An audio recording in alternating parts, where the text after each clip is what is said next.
Hola, ¿qué tal? En esta ocasión vamos a hablar de cuatro temas principales. Bien, el primero tiene que ver que hace unos días se liberó una actualización para iPhones, en este caso de la nueva versión de su sistema operativo iOS, es la 14.5, que estaba haciendo mucho ruido porque dentro de las nuevas funciones que trae, lo que hace es cortar bastante el rastreo de datos que tienen diferentes aplicaciones y sitios web con sus usuarios. Entonces, ¿en qué consiste esta nueva aplicación? Esta nueva aplicación lo que pretende es dar cierta transparencia a los usuarios, más específicamente a los usuarios de equipos Apple, en este caso iPhones o teléfonos, que son los dispositivos que más llevamos a la mano, con los que convivimos prácticamente la mayor parte del día, si no es que todo el día, ¿no? Entonces, Apple lo que pretende ahora es dejarle o darle el poder de decidir a su usuario si quiere que lo rastreen o no. Vamos a ver en qué consiste. Si nosotros nos ponemos a pensar cada vez que nosotros decimos una palabra o hablamos de un tema en particular, de repente vemos en diferentes sitios, Mercado, en Amazon, en Facebook, en Google mismo, vemos diferentes recuadros que pareciera que nos están escuchando, porque aparece, por ejemplo, si hablamos de accesorios para mascotas, de repente tenemos anuncios ahí de comida, de accesorios mismos, de ropita, de material ahí para hacer más confortable la vida de las mascotas. Entonces, esto precisamente es la parte del rastreo. Si te pones a pensar, pues en ningún momento la aplicación ni ningún sitio web te preguntó si tú querías ser parte de ese análisis, de compartir esa información. Entonces, Apple lo que pretende es que ahora el usuario decida si quiere que se rastreen sus datos, porque al final debemos tener en cuenta que no son pocos los datos que se nos rastrean. Por defecto, por ejemplo, WhatsApp de una vez te está pidiendo tu número de teléfono. Eso es básico. Entonces, si tú usas los servicios de localización, la clásica frase de mándame tu ubicación, a partir de ahí estás compartiendo los datos con prácticamente con la compañía, con Facebook. Lo mismo sucede con Facebook como tal. Cuando tú publicas algo y le colocas ahí hashtags, le colocas dónde se tomó la foto o incluso en las partes de qué película estás viendo, de las actividades, cuando haces una publicación, en automático todos esos datos, esos metadatos, se los está llevando la empresa para definir, para a través de de este procesamiento de inteligencia, de análisis de datos, al final la empresa te empieza a orientar con ese tipo de anuncios. Es muy visible ahorita en Facebook, por ejemplo, tú estás viendo un video de fútbol y no termina de reproducirse ese video cuando ya te está cargando el siguiente, o en automático el video siguiente que te estaba mostrando es desplazado un nivel, por así decirlo, y se incrusta otro nuevo video referente al video en el que estabas viendo. Entonces ese tipo de comportamientos en las aplicaciones es lo que tiene que ver con el rastreo de datos. Bien, Apple lo que pretende es que pues se disminuya esa capacidad y sobre todo que sea el usuario el que decida si quiere o no, porque como repetimos, si en ningún momento ninguna aplicación, ya sea de Google, ya sea YouTube, Facebook, WhatsApp, Twitter, ninguna de esas aplicaciones te preguntó que si querías o no rastrear sus datos. Obviamente te piden tus datos para registrarte en un inicio, que es tu correo electrónico, tu nombre, tu número de teléfono y algunos otros datos que dependerán si tú lo quieres rellenar, pero nunca te dicen para qué son. Y aunque en algunos apartados, en los términos y condiciones, aunque ahí lo menciona, pues es prácticamente cuando tú te metes a ese apartado son 20 hojas, a veces, ¿no? Son un buen de hojas que prácticamente nadie lee. Entonces, básicamente lo que Apple hace es resume todo eso en preguntarte a ti, ¿quieres o no ser rastreado? Bastará, aquí hay dos enfoques. Por una parte es bueno, porque Apple ahora restringe eso y te da la posibilidad a ti como usuario de preguntarte. Y por otro lado tiene otro enfoque, porque ahora es Apple a quien no sabemos si nos está rastreando o no. Obviamente es la compañía que provee el servicio, entonces pues no sabemos si está cumpliendo con sus propias reglas, ¿no? Por así decirlo. Entonces, si tú quieres activar esto, pues tienes que actualizar tu teléfono. Aquí bastará, considero yo que cumplas con 12 puntos. Primero, el primer punto es, tu teléfono es compatible. Entonces ahí tienes que, ya sea en el buscador, teclear ahí compatibilidad de actualización 14.5 de iOS. Y el sistema, bueno, en este caso internet, solito te va a reflejar cuáles son los dispositivos compatibles. Me parece que es a partir del 6S Plus, el último dispositivo de los 6, de la generación 6, que estaría compatible con esta nueva actualización. Yo tengo un 7 Plus, entonces ese teléfono todavía le cayó sin ningún problema a esa aplicación. Incluso yo ya tengo aplicaciones que a la primera vez que las ejecuté me apareció el recuadro para preguntarme si quería o no rastrearlo. Entonces se va a abrir un nuevo apartado, te vas a settings y en privacidad o en privacy te va a aparecer un nuevo apartado que se llama tracking o rastreo. Entonces ahí primero tienes un check, un switch para confirmar completamente que vas a permitir que las apps soliciten rastrearte, o sea que te aparezca el mensaje o simplemente que no. Esto yo lo veo como ciertamente como de dos lados también, ¿no? Porque pues hay usuarios a los que no les importa para nada, pero hay otros usuarios que sí son un poquito más cuidadosos con su información y agradecen bastante esto. Y probablemente a los usuarios a los que no les interese tanto, pues simplemente será una molestia con la que tendrán que lidiar. Pero, pero yo creo que pues es una posibilidad enorme que ahora un sistema operativo como iOS te permita preguntarte, ¿no? Sobre toda esa parte. Y sobre todo para los que estamos conectados a internet la mayor parte del día. En un video previo yo comentaba que soy fanático de los dispositivos Apple, no porque tenga el más reciente, sino por esa versatilidad y esa diferencia que da. No puedo decir que el equipo compite con los mejores, con los Plus o con las gamas más altas de los Samsung, de los Huawei, de los Xiaomi, pero son esas posibilidades las que te hacen como quedarte todavía. O sea, son diferenciadores tal vez muy pequeños, pero muy significativos. Entonces, después, una vez que actives, primero tienes que actualizar tu teléfono. Y una vez que se active esa función, pues cuando entres a una aplicación te va a preguntar si quieres permitir que la aplicación pues rastree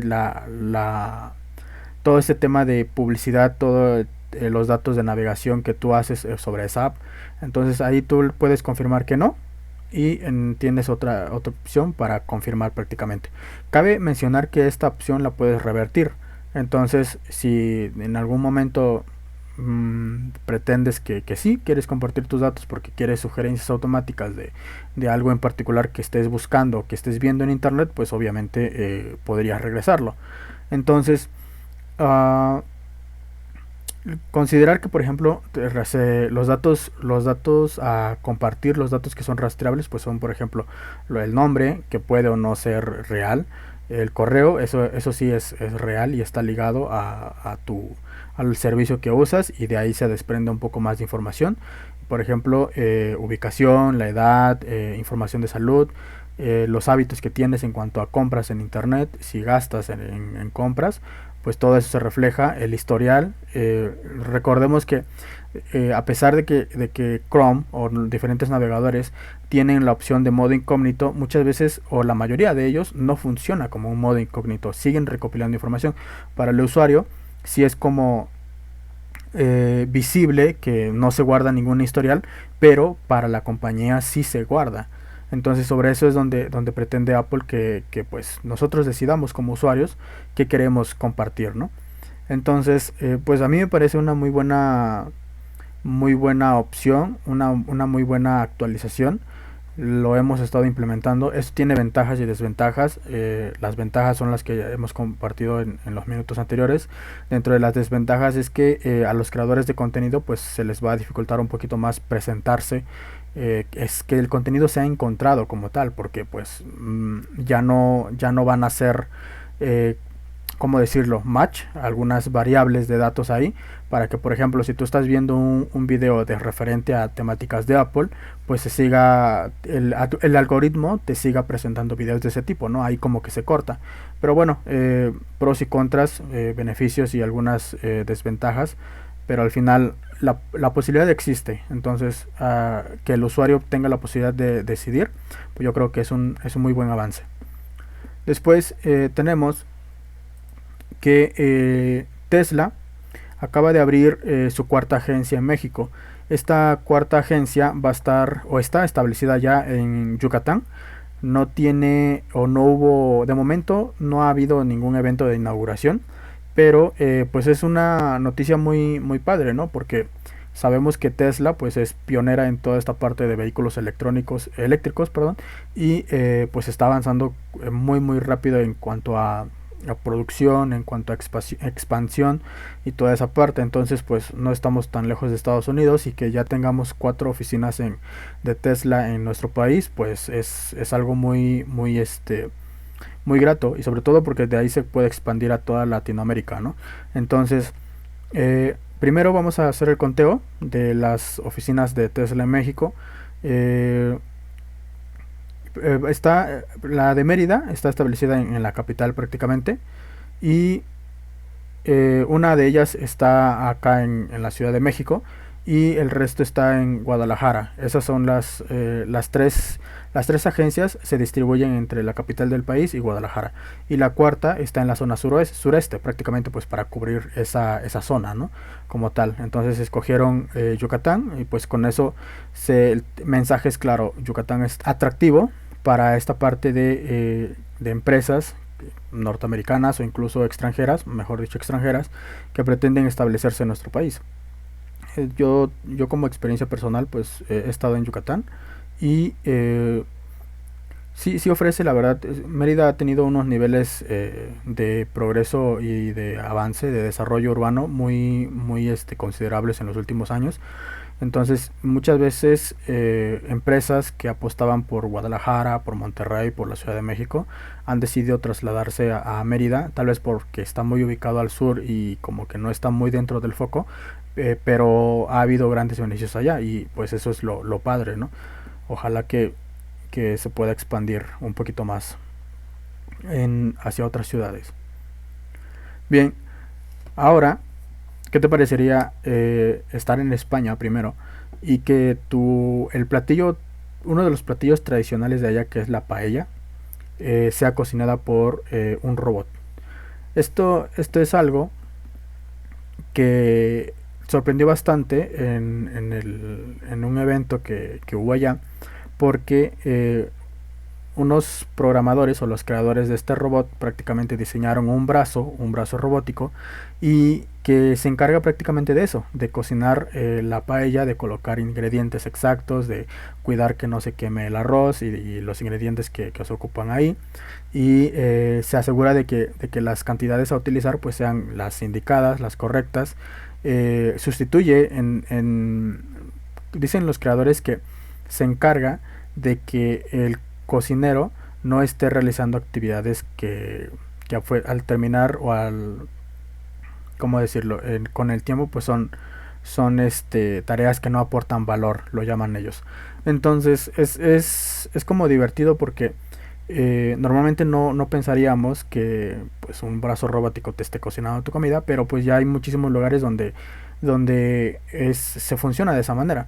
Incluso debemos entender que los exprimidores o las máquinas cafeteras pues son un cierto tipo de robot, porque en el caso de los exprimidores pues colocas tus naranjas en la parte de arriba y ocurre todo el proceso y terminas obteniendo el jugo. Lo mismo que con el café. Obviamente ahí toda la parte de la programación de que quiero cantidad de café, cantidad de agua y toda esa parte pues es ciertamente como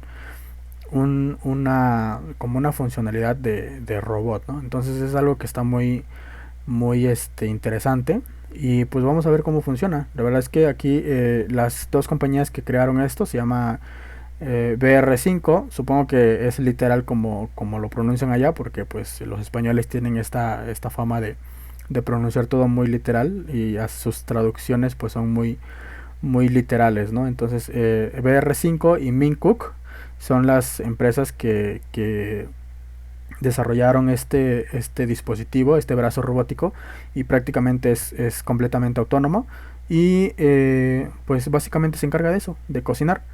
Entonces pues esperemos a ver cómo funciona. Vamos a poner el video acá también para que ustedes vayan viendo cómo se desenvuelve. Y pues ojalá, inicialmente puede ser usado como un asistente y liberar al cocinero de realizar algunas actividades pues menores, por así decirlo. Y pues vamos a ver cómo se extiende, ¿no?, a través de los siguientes años. Y pues para terminar, en, cabe mencionar que pues esta pequeña nota tiene un tinte completamente divertido, es fuera de, es algo inesperado, prácticamente creo que esa es la palabra, que es algo completamente inesperado, y trata de la desconexión a internet. Entonces, normalmente nosotros cuando nos quedamos sin internet, pues es porque se va la luz, porque hay un fallo en el servicio, por algún tipo de cuestiones de causas naturales, ¿no? Una lluvia, una tormenta. Pero ahora imagínate que tu internet se va por culpa de castores, de marmotas, de castores como tal. Estos son estos animalitos que construyen presas, cortan madera y van haciendo sus pequeñas presas. Entonces, pues eso es lo que les pasó a los habitantes de un pueblo en Canadá, donde el pueblo se llama Tumblr Ridge, y este pueblo, este lugar queda en Canadá. Y pues el fin de semana pasado tuvieron una caída en su internet.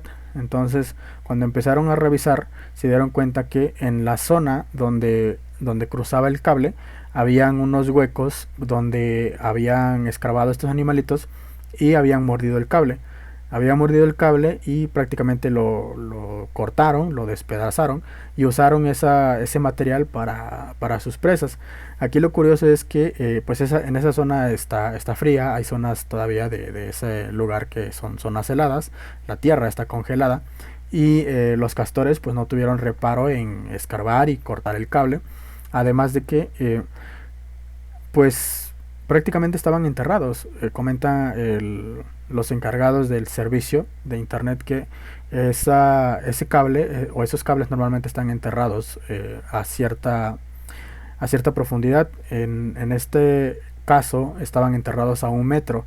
Entonces eso dificultó las tareas de reparación porque pues tenían que rastrear toda la zona de donde cruzaba el cable, y pues donde veían huecos, que donde estaba cortado el cable, pues tenían que hacer las reparaciones y sobre todo revisar pues cómo estaba el resto, ¿no?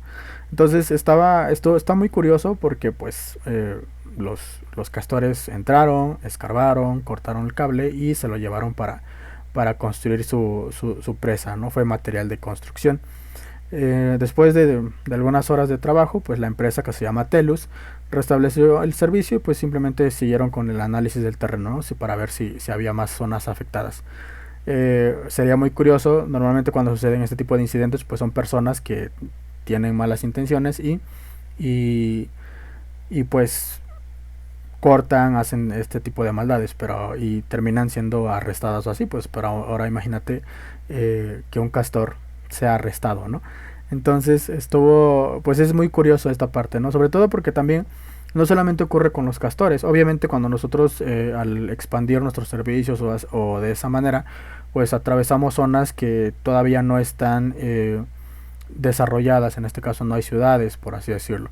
Entonces pues hay necesidad de cruzar tal vez con bosques, en bosques, este tipo de cables para pues prácticamente acortar las distancias entre una comunidad y otra, y pues que compartan los servicios de electricidad, de internet, de telefonía, etcétera, etcétera, incluso con los servicios de agua potable, los servicios de gas, pues normalmente se usa este procedimiento, ¿no? Pero bueno, en este caso, en cuanto a los cables, pues normalmente siempre tienen un recubrimiento especial para evitar que sean cortados, y segundo, pues que no caiga el servicio. También es importante mencionar que los castores, en este caso por este ejemplo, pues no son los únicos, porque también tenemos que hay cables transatlánticos. Eso quiere decir que cables que están, o redes de cables que están tendidas en el océano. Y estas situaciones de cables dañados como tal, pues no se dan solamente en tierra, ¿no? Con animalitos así, sino que también se dan en profundidades del océano, y con los tiburones, que luego son atraídos por el magnetismo de la fibra, porque obviamente pues todo ahí hay energía corriendo. Entonces se crea como cierto magnetismo, y ese magnetismo pues es atraído por los tiburones. En este caso es Google quien reporta que sus cables de fibra submarinos pues los construyeron o los diseñaron para estar protegidos ante los ataques de los tiburones, porque al ser un cable conductor y transmisor de datos, pues normalmente genera ese campo magnético que es atraído por los tiburones. Y también si estos cables terminan dañados, pues dejarían a miles de personas sin conexión, ¿no? También, pues básicamente es eso. La verdad es que simplemente yo creo que es parte de lo que habría que considerar, ¿no? Convivir o saber, entender, aceptar que no solamente somos la especie que domina el planeta, sino que pues hay otras especies que también, si nosotros interferimos con su espacio, pues ellos al notar algún objeto extraño o así, pues les dará curiosidad e intentarán pues averiguar qué es. Y pues en algunas ocasiones pues ocasionarán este tipo de eventos en el que nos dejen sin internet un par de horas. Entonces, pues nada, pues simplemente quedamos hasta aquí. Fue interesante ver todo esto. Espero preparar un video más largo sobre las modificaciones de las actualizaciones que trae iOS, que es algo que a mí me interesa muchísimo, y sobre todo un tema que ahorita está con lo de las protestas, perdón, en Latinoamérica, en un país de Latinoamérica, en este caso Colombia. Entonces vamos a organizarnos para ver si lo sacamos entre los próximos días, el fin de semana. Y pues si llegaste hasta acá, pues muchas gracias, cuídate mucho y hasta la próxima.